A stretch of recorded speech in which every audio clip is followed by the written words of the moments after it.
Coin যে শুধুমাত্র লেনদেনের জন্য হয় তা নয়, কয়েনের মাধ্যম দিয়েই ভারতবর্ষের তৎকালীন সময়কার অর্থনীতি, বৈচিত্র্য এবং সংস্কৃতিকে অনেক সময় তুলে ধরা হয়। তারই একটি সাক্ষী এই ইউনিটি ইন ডাইভার্সিটি। কারণ এই ইউনিটি ইন ডাইভার্সিটি থিমের যে কয়েনটি, এই কয়েনটির ছবি দেখলেই বুঝতে পারবেন ক্রস রয়েছে এবং 4টি ডট রয়েছে। এই 4টি ডটকে মাথা বা হেড হিসেবে ধরা হয়। আর এটা হচ্ছে একটি বডি, মানে একটা বডির মধ্যে 4টি মাথা বা 4টা প্রজাতি। তার মানে সবাই আমরা ঐক্যের মধ্যে, বৈচিত্র্যের মধ্যে ঐক্যতা, একতা, অনেকতার মধ্যে একতা, যেটাকে হিন্দিতে বলে এবং ইংরেজিতে বলে ইউনিটি ইন ডাইভার্সিটি। তো এই কয়েনটি যদি আপনার কাছে এইরকম ধরনের কয়েন থেকে থাকে, আপনারা অবশ্যই প্রিজার্ভ করুন। আজ আমরা কথা বলবো বৈচিত্র্যের মধ্যে ঐক্য বা ইউনিটি ইন ডাইভার্সিটি কয়েন নিয়ে, যে কয়েনগুলো রিপাবলিক ভারতে ডেফিনেটিভ কয়েন সিরিজে রিলিজ করা হয়েছিল। এর মধ্যে কিছু মূল্যবান কয়েন রয়েছে। যদি আপনাদের কাছে এই ধরনের কয়েন থেকে থাকে তাহলে অবশ্যই কমেন্ট করে জানাবেন, কারণ এই ধরনের কয়েন আমি নিজেই খুঁজছি। যদি আপনাদের কাছে থেকে থাকে অবশ্যই কমেন্ট করবেন, আমি নেওয়ার চেষ্টা করব। ইউনিটি ইন ডাইভার্সিটি বা বৈচিত্র্যের মধ্যে ঐক্য, এই সিরিজে 1 টাকা, 2 টাকা, 5 টাকা এবং 10 টাকা কয়েন রিলিজ করা হয়েছিল, যে সমস্ত কয়েনগুলোকে আমরা ক্রস কয়েন বলে থাকি। প্রথম যে কয়েনটা রিলিজ করা হয়েছিল সেটি হচ্ছে 1 টাকার কয়েন। 1 টাকার কয়েন রিলিজ করা হয়েছিল 2004, 2005 এবং 2006, এই 3 বছর।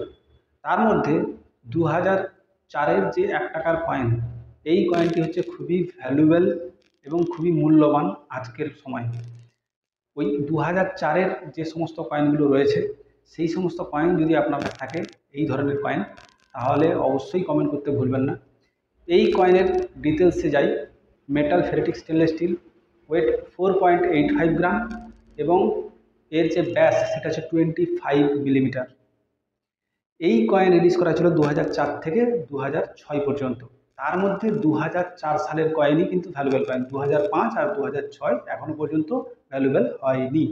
তো 2004-এর যদি 1 টাকার definitive coin, unity in diversity থিমের এই ডেফিনেটিভ কয়েন থেকে থাকে আপনার কাছে 2004-এর, তাহলে আপনি পেতে পারেন 1000 থেকে 3000 টাকা পর্যন্ত each coin, as per coin condition.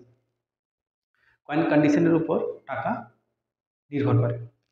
এরপর যে কয়েন রিলিজ করা ছিল সেটা হচ্ছে 2 টাকার কয়েন। 2 টাকার কয়েনগুলো যে রিলিজ করা হয়েছিল, তার মধ্যে 2 টাকার কোনো কয়েনই কিন্তু এখনো পর্যন্ত ভ্যালুয়েবল কয়েনে পরিণত হয়নি, কারণ প্রচুর পরিমাণে মিন্টিং করা হয়েছিল। তাই 2 টাকার কোনো কয়েনই রেয়ার বা স্কেয়ার কয়েনে কাউন্টিং করা হয় না এখনো পর্যন্ত। এরপরে রয়েছে 5 টাকার। 5 টাকার যে সমস্ত কয়েনগুলো রিলিজ করা হয়েছিল, সেই শুধুমাত্র 2007-এ কলকাতা মিন্ট থেকে এই কয়েনটি রিলিজ করা হয়েছিল ইউনিটি ইন ডাইভার্সিটি থিমে। এই কয়েনের ব্যাস হচ্ছে 23 মিলিমিটার, ওয়েট 6 গ্রাম এবং এর মেটাল হচ্ছে ফেরেটিক স্টেনলেস স্টিল। মানে 5 টাকার ফেরেটিক স্টেনলেস স্টিলের কয়েন যেগুলোতে ক্রস রয়েছে 2007-এ রিলিজ করা হয়েছিল শুধুমাত্র কলকাতা মিন্ট থেকে।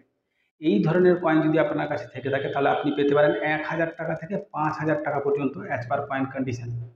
অবশ্যই থাকলে কমেন্ট করবেন, কারণ এই 5 টাকার ইউনিটি ইন ডাইভার্সিটি থিমের কয়েন আমি নিজেই খুঁজছি। যদি আপনার কাছে থেকে থাকে অবশ্যই কমেন্ট করবেন, আমি নেব।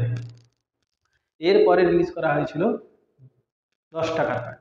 10 টাকার কয়েনের মেটাল হচ্ছে বায়োমেটাল, ওয়েট 7.71 গ্রাম আর এর ব্যাস হচ্ছে 27 মিলিমিটার। এই কয়েনটি রিলিজ করা হয়েছিল 2005, 2006 এবং 2007, 3 বছর ধরে, 2005, 2006 এবং 2007।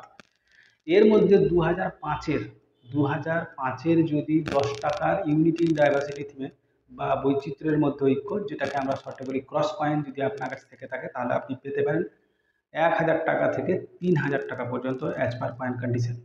শুধুমাত্র 1 টাকার 2004, 5 টাকার 2007 আর 10 টাকার 2005, এই 3টি সালের কয়েন যদি আপনার কাছে থেকে থাকে অবশ্যই কমেন্ট করে জানাবেন, আমি নিজে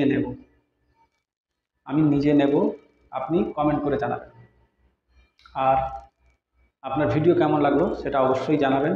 কি নিয়ে ভিডিও বানাতে আপনারা চাইছেন বা কোন বিষয় জানতে চাইছেন সেটা নিয়ে অবশ্যই কমেন্ট করবেন। 2007-এর ইউনিটি ইন ডাইভার্সিটি 10 টাকার কয়েন যদি থেকে থাকে তাহলে এখন সেটি স্কেয়ার কয়েনে কাউন্টিং হচ্ছে, মানে সামান্য একটু পাওয়া যায়। কিন্তু 2005-এর হলে কিন্তু 500 থেকে 3000 টাকা পাবেন। 2006-এর কোনো সেরকম কোনো প্রাইস নেই, 10 টাকা 10 টাকাই পাবেন।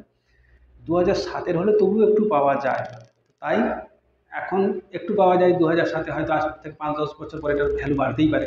তার জন্যই বলছি যে আপনারা এই ধরনের কয়েন অবশ্যই কালেক্ট করুন, এবং এই সমস্ত কয়েন সহজে পাওয়া যায়, সহজলভ্য কয়েন। এমন বিশাল কিছু রেয়ার বা যে খুঁজে পাওয়া যাবে না, একদমই অনেক খুঁজতে হবে বা এরকম কিছু নয়, আপনাদের চলনেই হয়তো আপনি পেয়ে যেতে পারেন। এবার এই যে প্রাইসটা আমি বললাম, এই সমস্ত প্রাইসগুলো ডিপেন্ড করছে আপনার কয়েনের কন্ডিশনের উপর। তার জন্য আমরা একটা ভ্যারিয়েশন বলি যে 500 থেকে 3000 অনেক ডিফারেন্স, 1000 থেকে 5000 অনেক ডিফারেন্স। এই ডিফারেন্সটা এই জন্যই কি কয়েনের গ্রেড এবং কয়েনের যে আপনার রেয়ারিটি তার উপর প্রাইস নির্ভর করে। তো তার জন্য অ্যাজ পার কয়েন কন্ডিশন হয়, কয়েনের যেরকম কন্ডিশন হয় তার উপর ডিপেন্ড করে আমরা প্রাইস দিই। আপনাদের থেকে থাকলে অবশ্যই কমেন্ট করে জানাবেন।